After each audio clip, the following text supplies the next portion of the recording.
গুরুত্বপূর্ণ ভিডিওটার মধ্যে আমরা যেটা জানতে পারবো সেটা হচ্ছে এক নম্বর এই সিচুয়েশনে স্টক মার্কেটের কী সিনারি দাঁড়িয়ে আছে।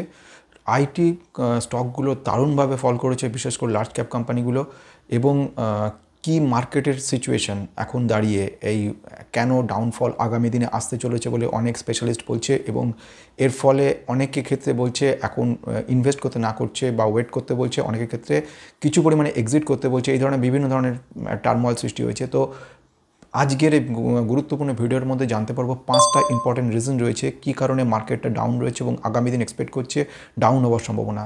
আর দ্বিতীয়ত ব্যাপার হচ্ছে আইটি স্টক ডাউন হচ্ছে কেন সেটা জেনে নেবো। এবং থার্ড ওয়ান, 5টা ইম্পর্টেন্ট আইটি স্টককে বলবো যেগুলো আগামী দিনে দুর্দান্ত রিটার্ন দিতে পারে। তো ফার্স্ট আসা যাক বন্ধু, আমি সৌম্য, সবাইকে স্বাগত জানাচ্ছি বেস্ট ইনভেস্টর গ্রুপ পক্ষ থেকে। যদি তোমরা নতুন যারা আছো সাবস্ক্রাইব করে বেল আইকনটা প্রেস করে দেবে, ফলে এই ধরনের ইন্টারেস্টিং ভিডিও তোমরা সঙ্গে সঙ্গে দেখতে পারবে।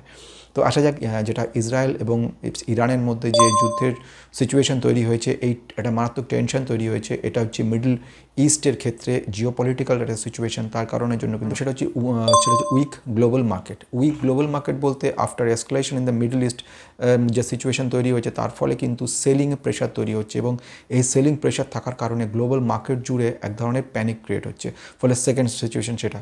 থার্ড সিচুয়েশন সেটা হচ্ছে ইউএস ডলারের কিন্তু দাম রেট যেটাকে, সেটা কিন্তু অনেক বেশি হয়ে গেছে। ইউএস ডলার রেট বেশি হওয়ার কারণে ট্রেড এক ধরনের প্রবলেম সৃষ্টি হয়, সারা ওয়ার্ল্ড জুড়ে ট্রেড ডেফিসিট ক্রিয়েট করে। ব্যাপারটা কি খুব সংক্ষেপে যদি বলতে চাই, এই মুহূর্তে প্রায় ইউএস ডলার 106 লেভেল দাঁড়িয়ে আছে। অর্থাৎ যদি ইউএস ডলার রেটটা আমরা কম্পেয়ার করি জাপানের ইয়েনের সঙ্গে, প্রায় অ্যারাউন্ড 34 বছরের মধ্যে সব থেকে হাই পজিশনে চলে গেছে এখন। ফলে এটা ভবিষ্যতে গিয়ে আমাদের একটা প্রবলেম সৃষ্টি করে সারা বিশ্বে।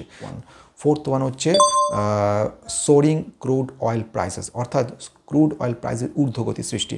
ক্রুড অয়েল প্রাইস বন্ধুরা একটা কথা সবসময় জানবে যে আমাদের ক্ষেত্রে, সারা বিশ্বের ক্ষেত্রে ক্রুড অয়েল প্রাইসের দাম যদি বেড়ে যায়, সেটা কিন্তু আমাদের পক্ষে একেবারেই একটা চিন্তার কারণ হয়ে দাঁড়ায়, এবং এটা কিন্তু খুব মুশকিল। বিগত 6 মাসের মধ্যে সবথেকে হাই প্রাইস ডোমেস্টিক এবং ইন্টারন্যাশনালে দাঁড়িয়ে আছে কিন্তু ক্রুড অয়েল। এটা একটা কিন্তু খুব ইন্টারেস্টিং এবং খুব চিন্তার জায়গা। এর নেক্সট ওয়ান হচ্ছে ক্রুড অয়েলের এই যে প্রাইস হাইক হচ্ছে, এর ফলে যে গ্লোবাল ইকোনমি ক্ষেত্রে যেমন প্রবলেম হবে, সেরকম লোকাল যে মার্কেট, মানে লোকাল মনিটারি মার্কেট এবং লোকাল কারেন্সি মার্কেট এবং ইনফ্লেশন, সব ক্ষেত্রে কিন্তু এটা ইম্প্যাক্ট পড়বে। নেক্সট, অর্থাৎ রিটেল সেলসের পরিমাণ কিন্তু ডিসঅ্যাপয়েন্টিং করেছে। ইউএসএ সেলসের পরিমাণ যত বেড়ে যাচ্ছে, একটা জিনিস জানবে, এই সেলসের রেট মানে এক্সপেন্ডিচার ক্যাপাবিলিটি মানুষের যদি বেড়ে যায়, খুব সিম্পলভাবে যদি বলতে চাই, যে সাপোজ বাজারে যাওয়ার পরে তুমি একটা মাছ কিনলে এবং সেখানে গিয়ে আমিও একটা মাছ কিনতে গেলাম, আমি সেই একটা মাছটার জন্য দাম, সেম কোয়ালিটি সেম জিনিস মাছের জন্য 100 টাকা দাম ধার্য করলাম। তুমি সেখানে গিয়ে বললে আমি 110 টাকা দিয়ে কিনতে চাইছি। যদু রাম শ্যাম যদু মধু এসে বললো 120, 130, 200, 300, 400। ফলে একটা প্রোডাক্টের দাম বেড়ে দাঁড়িয়ে গেল 500 টাকা। ফলে যখন একজন 500 টাকা দিতে রাজি একটা প্রোডাক্টের জন্য, একটা যদি এই এক্সপেন্ডিচারগুলো বেড়ে যায়, আলটিমেটলি ইনফ্লেশনটা কিন্তু বেড়ে যাবে। ইনফ্লেশনটা যদি বেড়ে যায়, ফেড কিন্তু রেট কাট করার চেষ্টা করবে, এবং রেট কাট যদি করা হয় তাহলে কিন্তু আবার একটা বড় ধরনের ধাক্কার সম্মুখীন হতে হয়। ফলে এই কারণে নাম্বার 5 পয়েন্ট যেটা বলেছে, সেটা হচ্ছে যে অ্যানালিস্টরা বলছে, সেটা হচ্ছে ডিসঅ্যাপয়েন্টিং ইউএস রিটেল সেলস। অর্থাৎ ইউএস এক্সপেন্ডিচার যত শক্তিশালী হয়ে উঠছে, তত ইনফ্লেশন কিন্তু বাড়ার সম্ভাবনা থাকছে। ইনফ্লেশন যদি বাড়ে, তাহলে কিন্তু ইউএস ফেড রেট কাট করার সম্ভাবনা আছে। ইউএস যে ট্রেজারি ইল্ড বেশি। অর্থাৎ খুব সিম্পলভাবে যদি বলি, ওই ব্যাপারটা জটিলতায় না গিয়ে সিম্পল, দু ধরনের ইনভেস্টাররা দুদিকে তাকায়, একদিকে ইকুইটি, আরেকদিকে হচ্ছে কি বন্ড। গভর্নমেন্ট বন্ডের ইল্ড যখন বেড়ে যায়, রেট যখন বেড়ে যায়, ইল্ড কথার অর্থ তুমি কি পাচ্ছ, তো রিটার্নটা যদি বেশি আসে, তাহলে আমি ইকুইটিতে যাবো কেন? ইকুইটি থেকে টাকা তুলে নিয়ে গিয়ে সরাসরি গিয়ে গভর্নমেন্ট বন্ডে গিয়ে ঢালবো। এটা হচ্ছে বহু বছরের পুরনো নিয়ম। তো এইখানে সেই ঘটনাটা কিন্তু আস্তে আস্তে পুনরাবৃত্তি ঘটছে। ফলে এফআইআই, বড় বড় যারা ইনভেস্টার রয়েছে, ফরেন ইনভেস্টার, তারা সমস্ত টাকা সারা বিশ্ব থেকে তুলে নেবে। তারা তো সারা বিশ্বে টাকা কাটাচ্ছে, সেগুলো তুলে নিয়ে গিয়ে কিন্তু ঢেলে দেবে একদম স্ট্রেট মানে গভর্নমেন্ট বন্ডে। ফলে সেইগুলো 5 বছর, 10 বছর, 15 বছর নিশ্চিন্তভাবে রিটার্ন পেতে থাকবে। সেই জন্য কিন্তু এই জায়গাটা একটা ব্যাপার আসছে। যে খুব গুরুত্বপূর্ণ পয়েন্টটা, সেটা হচ্ছে আইটি সেক্টর। আইটি সেক্টর কেন এত ডাউন হলো, আইটি সেক্টর প্রবলেমটা কি, এই ব্যাপারটা আমাদেরকে বুঝতে হবে। আইটি সেক্টর নিয়ে যিনি আমাদের জিওজিৎ ফিনান্সের খুব বড়, যিনি যাকে বলা হতে পারে হেড অফ রিসার্চ টিমে, উনি প্রথম বিনোদ নায়ারের বক্তব্য অনুযায়ী, মত অনুযায়ী উনি যেটা বলতে বলছে যে উইক ডিসক্রিশনারি স্পেন্ডিং, মানে যে ডিসক্রিমিনেটরি যে স্পেন্ডিংগুলো, অর্থাৎ খুব সিম্পলভাবে বলি, ইউএসের ক্ষেত্রে দাঁড়িয়ে তো গোটা মার্কেটটা সারা বিশ্ব, এবার ইউএসএ যখন যত কনজামশন হচ্ছে তত আইটি ইমপ্রুভমেন্ট হচ্ছে। আমি যে স্টক ম্যাক্সিমাম স্টক সব ইউএসের উপর দাঁড়িয়ে আছে, যে বড় বড় আইটি স্টকগুলো। এবারে ইউএসএতে ডিসক্রিমিনেশনারি ব্যাপার হচ্ছে, এক ধরনের হচ্ছে খুব মূল্যবান বস্তুর জন্য খরচ করছি, যেটা করলে নয় ভাত ডাল মাছ মাংস এইসবের জন্য সবজি খরচ করছি। আরেকটা হচ্ছে এন্টারটেনমেন্টের জন্য, বিভিন্ন জায়গায় বেড়ানো ঘোরা, কোনো মোবাইল কেনা বা সফটওয়্যার কেনা, সফটওয়্যারগুলো ইনস্টল করা, এই কাজ করা ওই কাজগুলো করা। তো এই সবগুলোর জন্য এগুলো হচ্ছে ডিসক্রিমিনেশন। এইগুলো যদি কমতে থাকে ন্যাচারালি তার একটা এফেক্ট গিয়ে কিন্তু পড়ছে আমাদের রেজাল্টে এবং তার রিপোর্টে বা আর্নিংসের ওপরে আইটি সেক্টর কোম্পানিগুলো। সেকেন্ড ওয়ান ওর পয়েন্টটা উনি যেটা বলছেন সেটা মিউটেড ডোমেস্টিক Q4 রেজাল্টস, অর্থাৎ আমরা যেটা রেজাল্ট পেয়েছিলাম অ্যাকসেঞ্চার সারা বিশ্বের মধ্যে সবচেয়ে শ্রেষ্ঠ কোম্পানি বলা আইটি সেক্টরে, তাদের রেজাল্ট ভালো আসেনি। এবং এর সময় ওনারাই বক্তব্য রেখেছে যে গোটা আইটি সেক্টর কিন্তু এবছরে রিটার্ন একেবারে ভালো আসবে না। তো একদম পরিষ্কারভাবে বলে দিয়েছে। এবং আজকে আগামীকাল আমাদের ইনফোসিসের যে রেজাল্ট আসার কথা আছে, ওখানেও এক্সপেকটেশন সেমই দেখা যাচ্ছে, অর্থাৎ খুব একটা কিছু ভালো আসবে না, ফ্ল্যাট রিটার্ন আসার সম্ভাবনা রয়েছে। ফলে বিনোদ নায়াস উনি যেটা বক্তব্য ডিসক্রিমিনেশনারি যে উইকনেস দেখা যাচ্ছে, আর সেকেন্ড ওয়ান বলছে Q4 রেজাল্ট কিছুগুলো প্রবলেম দাঁড়াচ্ছে। ফলে এই দুটোকে পাশাপাশি রাখার কারণে আগামী দিনে কোনো আইটি সেক্টর স্টক কিন্তু খুব ভালো রিটার্ন দেবে না।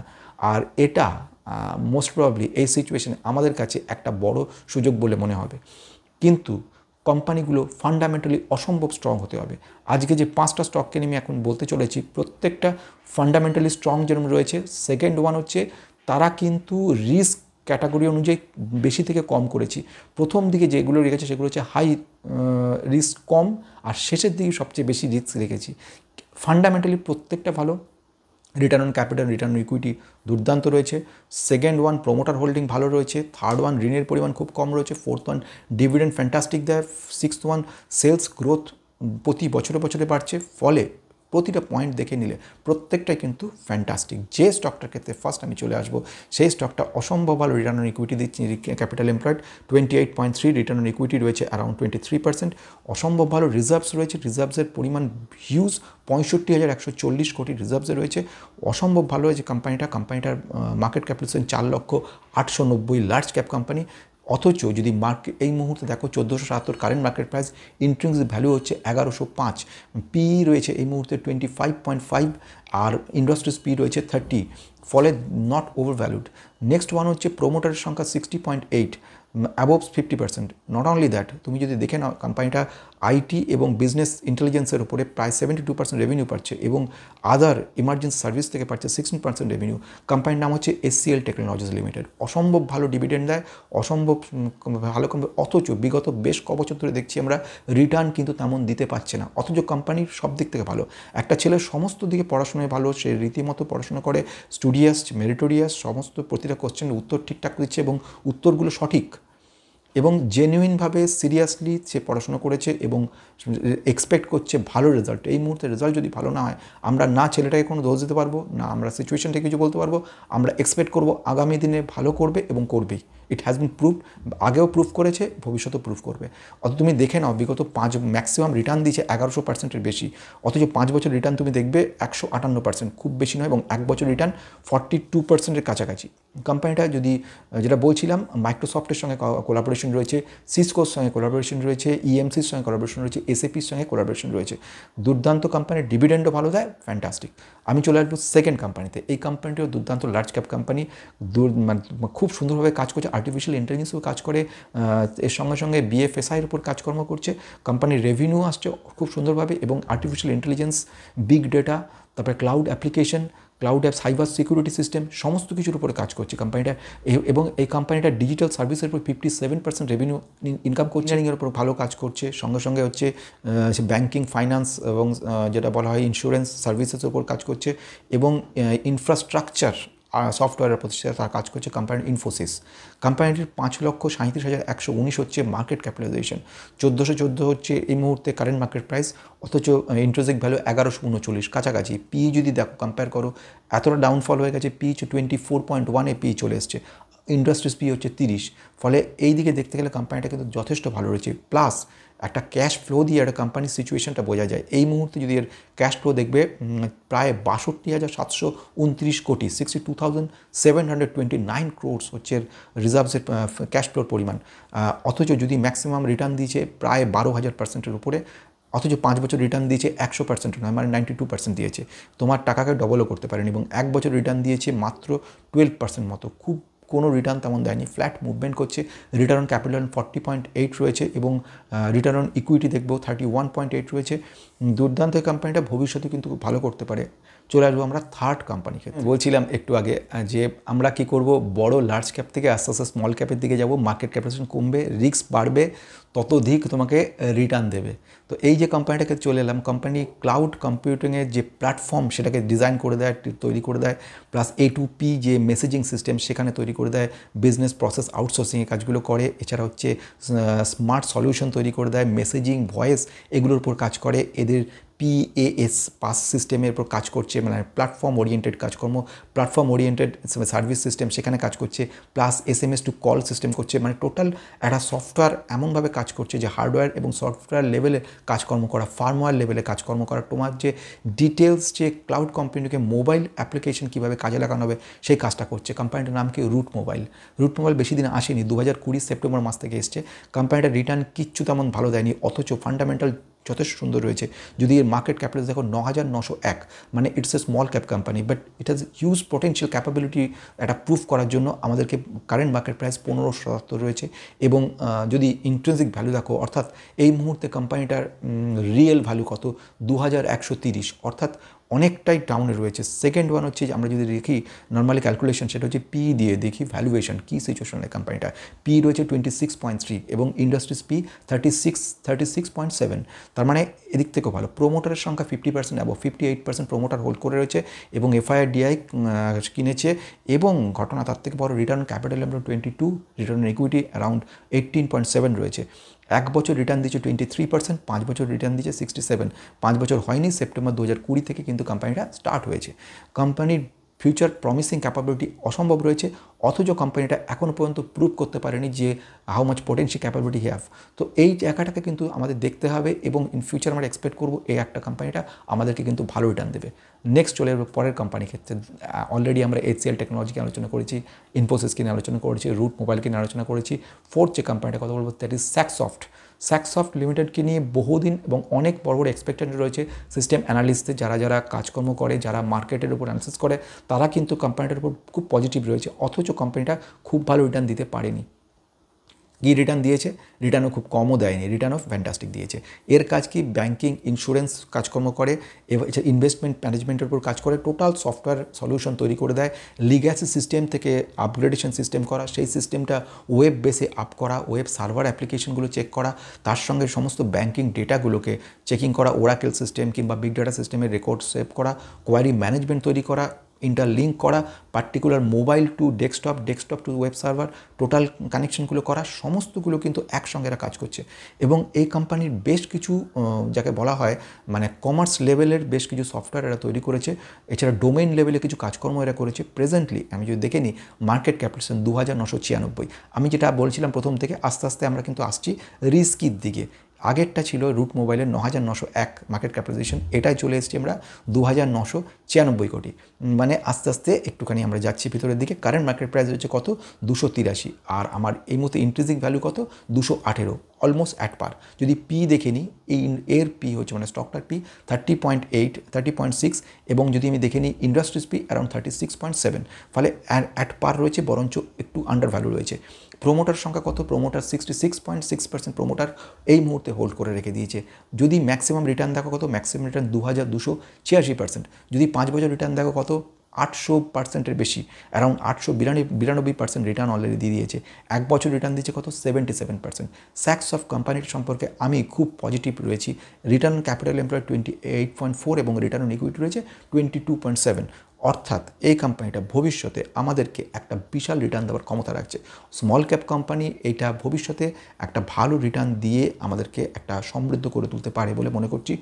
অথচ বারবার যে কথাটা বলছি, কোম্পানিটা কিন্তু ডাউন হতে পারে। এই Q4 রেজাল্ট যে আসছে, যেটা আসবে সে রেজাল্ট এক্সপেকটেশন তুলনায় কম থাকবে, ফলে এই কোম্পানিটা কিন্তু ডাউন হবে। কিন্তু তার মানে এই নয় কোম্পানিটা উঠে যাবে বা কোম্পানির কোনো সিচুয়েশন খারাপ। চলে আসা যাক 5 নম্বর স্টক। এই স্টকটা খুবই রিস্কি এবং খুবই রিস্কি।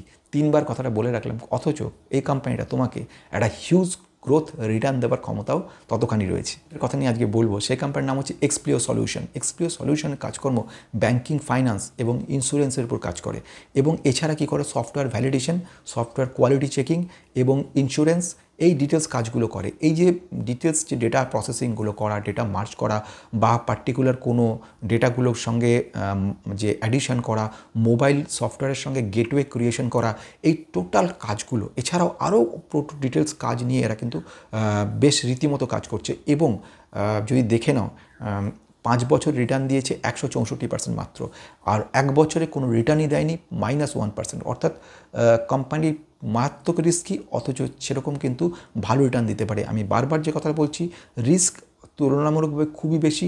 1999, মানে 2000 কোটি টাকার মাত্র ক্যাপিটালের এই কোম্পানি একদমই small cap company, micro cap company বলা যেতে পারে। কারেন্ট মার্কেট প্রাইস হচ্ছে 1288, ইন্ট্রিনসিক ভ্যালু হচ্ছে 1410।